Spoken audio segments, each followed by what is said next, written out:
मत आहे आपलं? माझं नाव तुषार रामभाऊजी झाडे. मी बीबी सावळी या गावचा पोलीस पाटील आहे.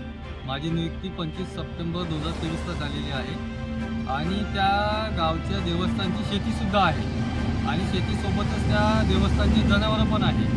विषय असा आहे की ती शेती कायदेशीर वहिवाटदार हा पोलीस पाटील आहे आणि त्या सातबाऱ्यावर त्याची नोंदसुद्धा आहे तशी.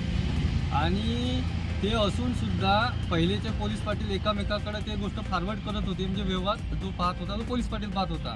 पण गावातील राग मनात धरून त्यांनी ती माझ्याकडे दिलं नाही आणि 25 वर्षापासून ते आता पदावर नसताना कारभार करत आहे. याचा अर्थ ते पोलीस पाटील नसताना त्या पदाचा वापर करत आहे.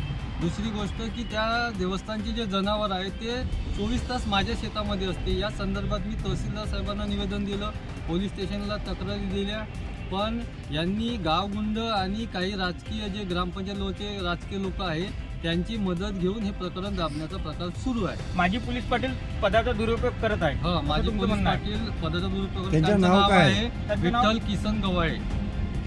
त्याचं म्हणणं काय आहे? त्यांचं म्हणणं आहे की तुझ्याकडे आम्ही हे देत नाही, तुला जे करता येते ते कर.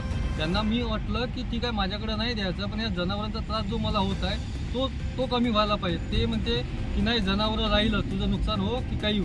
तुम्ही याची तक्रार कोणाकडे केली का? मी याची तक्रार ग्रामपंचायतला केली, तहसीलदार साहेबांना केली, पोलीस स्टेशन हिंगणा सुद्धा केली. तहसीलदार साहेबांनी काय म्हटलं याच्यावर? त्याच्यावर काही उत्तर आलेलं नाही मला. कोणाचंच उत्तर आलं नाही, नाही. मी याच्यावर लेखी- राजकीय दबाव आहे का? राजकीय दबाव असू शकते असा मला पूर्ण विश्वास आहे.